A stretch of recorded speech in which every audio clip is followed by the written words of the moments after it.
My channel, become a member here over on Subscribe. Thanks to Vega and everyone else who has made that possible. So the Mary Sue is so dirty, and Leishman is just like it's not a media site. It's just an opinion site. It's just openly so. Even to the point where some of it's so bizarre that some of the people in the comment section are looking at them and not agreeing with them. Which is, if you're commenting on a Mary Sue video, you're probably pretty far whack job left. So the title, Daily Wire's fans are turning on Gina Carano. They're turning on the Daily Wire, not on Gina Carano. They're referring to the fact that the Daily Wire movies suck. Gina Carano's just an actor, but Leishman wants to frame it against Gina, which doesn't make sense when clearly the people who are talking about these reviews, they're talking about the Daily Wire movies, not the actors in them. The comment section is mentioning all four Daily Wire movies as woke SJW trash. The best thing to come out of the Steven Crowder thing is that people will look at the Daily Wire and they'll start to understand they're not a conservative media company. Some of their followers have no idea and they get confused when Daily Wire makes what seems to them like weird decisions.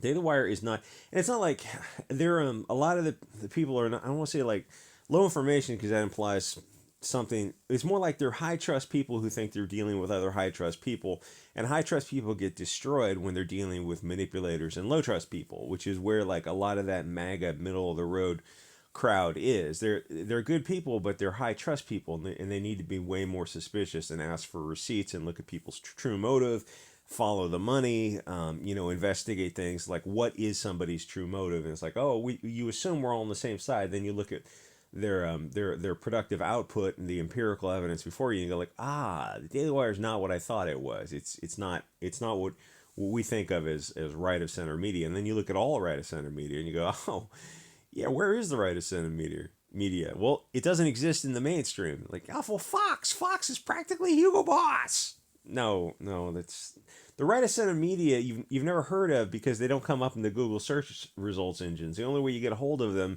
is on Gab and Telegram, Information Liberation, and there's a bunch of other sites, usually with national in the name. Some are con ops and some are legitimate. It's like the legitimate ones, they're legitimate because you can tell they're politically incorrect. They're not approved.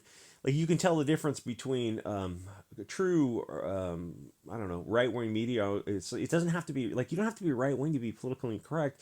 You just have to be honest and not let political correctness be an issue. It's like you can be on the left or the right. It doesn't matter. Though I mean, usually you're going to be on the right if you're rejecting political correctness.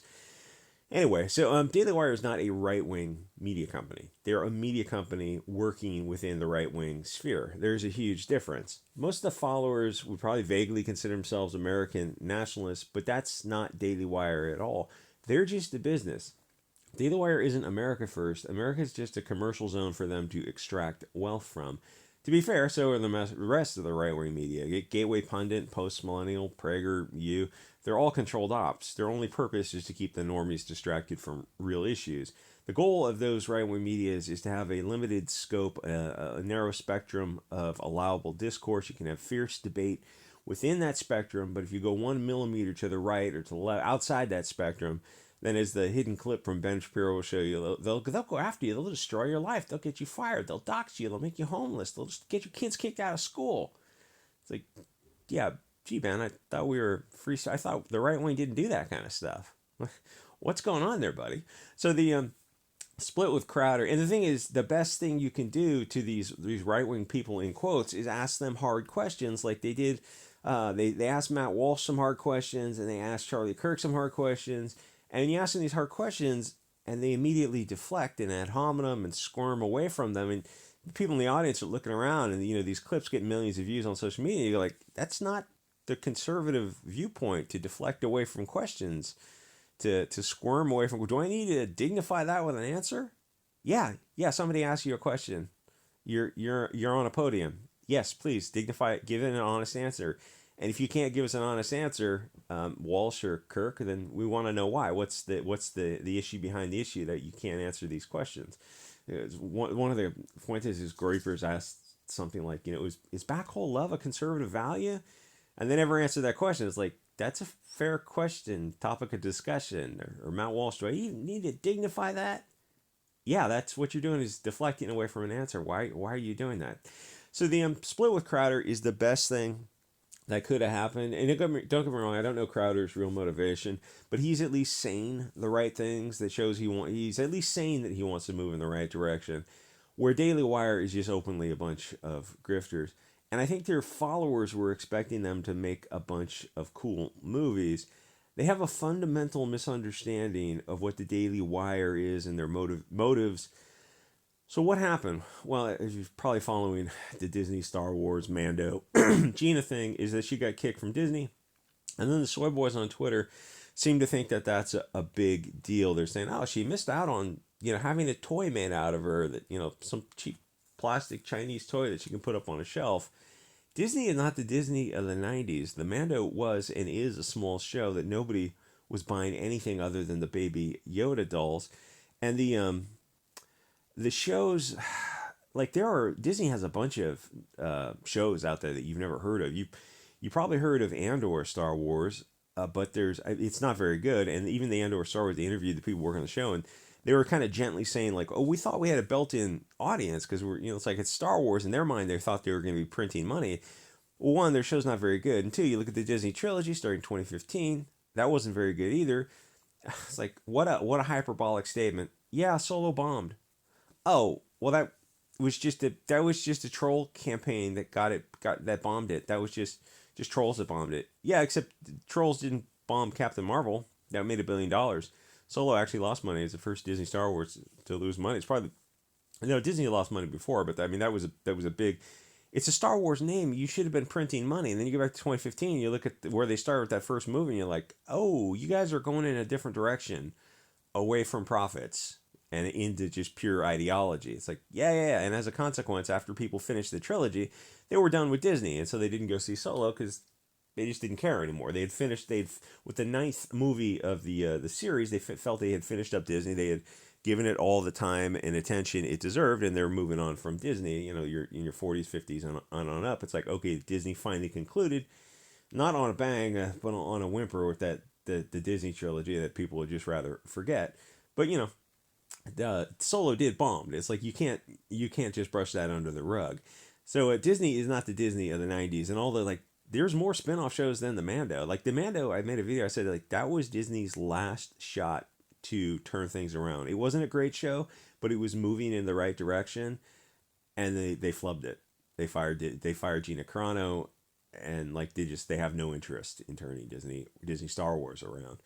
So the Mando's a small show. I think there's other spin-offs like you've just never heard of because nobody is talking about Disney Star Wars on YouTube. The Phantom Menace, Comicsgate type of channels at all. They're not even there's nothing interesting about them.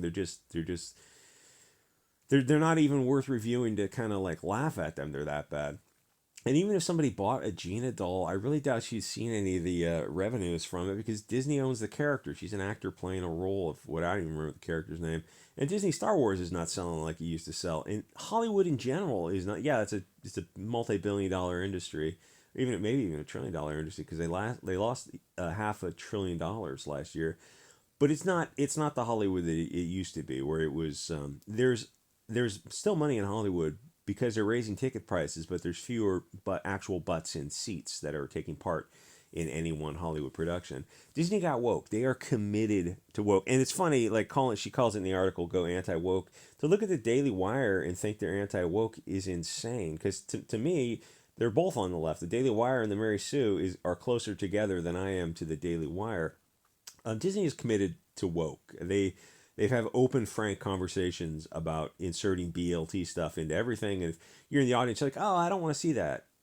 And like they don't have an answer to that because other than an ad hominem and a deflection or some kind of straw man, you're like, yeah, I just don't want to see that. I don't need to explain that it's my values, it's not my values, it's my religion, it's my ideology. I don't need to explain anything. All I have to say is like, yeah, I'm a customer. I don't want to see that. And it's like, well, okay, well, you're no longer a customer of Disney because that's what they want to do. And there's a lot of customers that are saying like, yeah, we just don't want to see that. We're not on board with that.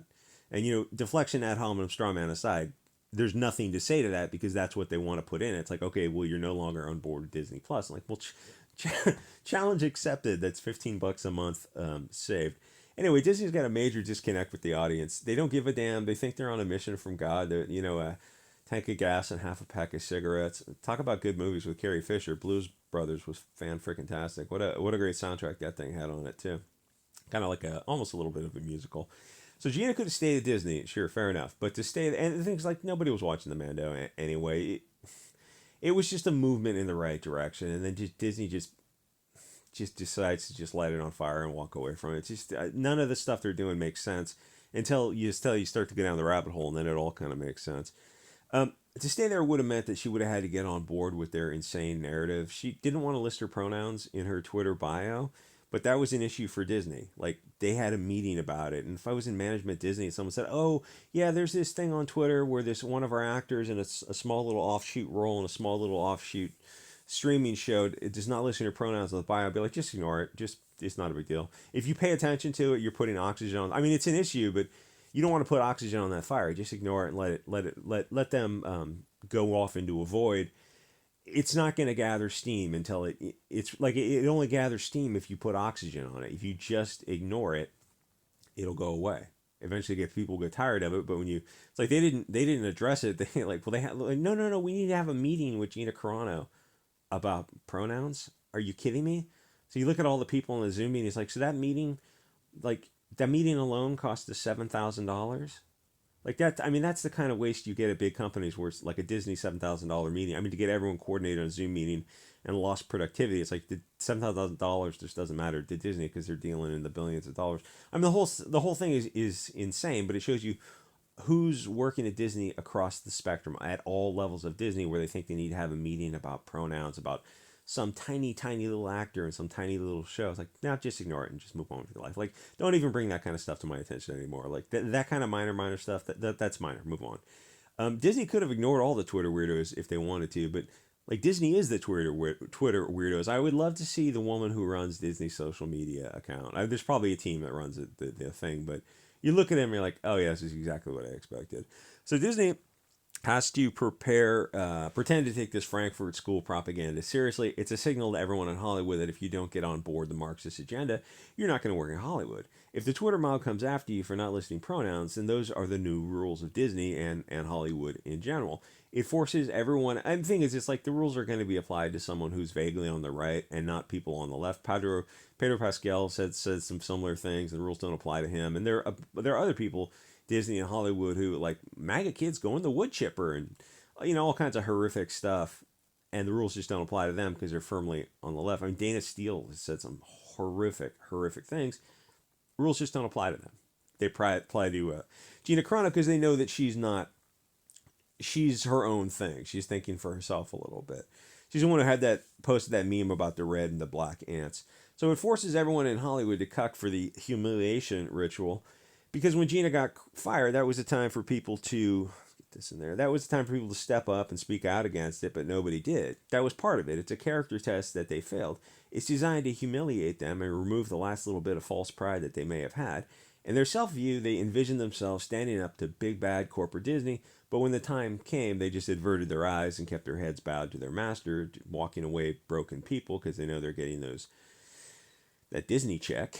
They had to admit that they're slaves to the machine, which hurts more because a lot of them are wealthy. They don't need Disney, but they're addicted to the access to the audience, which is weird because when you see a lot of these Hollywood people kind of panic when the culture mob comes after them, and you look at their assets, you're like, you got $50 million. You don't need to do anything with Disney or Hollywood at all. If you still want to be creative, I guess you could make your own small movies and tell small stories or do something, but like you really don't need Disney at all. You can, like, there's the stand-up comedian who had a role in the man, I forget the guy's name. He was on an interview talk show, and he was like very carefully talking around the thing. And you look at him, it's like, Disney is great, and you like the access, you like your face out there. But he's a stand-up comedian. Like, he would still do fine on the stand-up circuit and still do fine on like, he's not going to get black. He might get softly off listed from Disney, but like he wouldn't get blacklisted from doing talk show host interviews and that kind of stuff. He wouldn't get blacklisted from all Hollywood. Said, the way they treated Disney, Gina Carano is not too cool. He may or may not have been fired from the Mando, but it's like he doesn't need the Mando, and he didn't. He brought up the issue very carefully, but he didn't really go to bat for her. But at least he brought it up. It's credit to him for that. But like he really enjoys that access to Disney, to being on the Mando, to being in Disney's good graces. It's like That's how powerful Disney is. These people are all terrified of being canceled by the bullshies on social media and the mainstream media. They know the bullshies are firmly in charge, and they're afraid to stand up to them. The pronoun thing is part of the cultural Marxist humiliation ritual to break the spirit, to get people to accept absurdities. And you put on those nightmare glasses and you look around at the atrocities that are actually being committed on kids right now. It's like it's all actually happening. I never thought I would live to see a world like this. It just blows my tits off. Anyway, so Ben Shapiro's Gina Carano movie bombed because it may as well have been made by SJWs.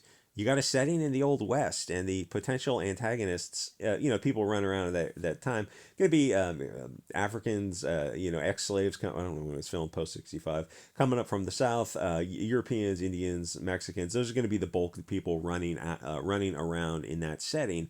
So, what kind of movie does Daily Wire make? Is it about Mexican banditos or Indian raiders, or do they make movies about evil blonde men? Treasure on the Prairie probably surprised a lot of the people who are subscribers to the Daily Wire or in their circles.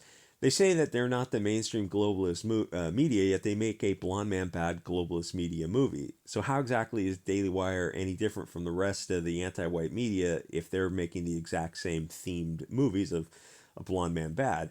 And the Mary Sue is framing the Daily Wire and its viewers as right wing, which is insane. That shows the disconnect between their understanding of the situation. Daily Wire is a left wing media company. They moved the window to the left. They made left wing anti white propaganda. In what way are they nationalist or conservative?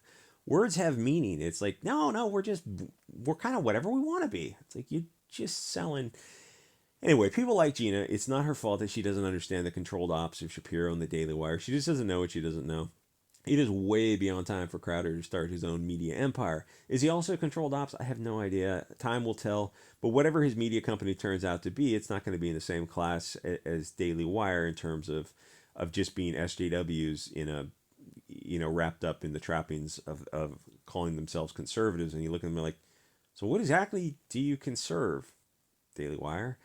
So honestly, what the woke stuff does is present a test for companies that consider themselves to be on the right. Then, when they get a chance to make a movie, are they going to out woke the woke SJWs by everything's going to be Pox Walks BLT?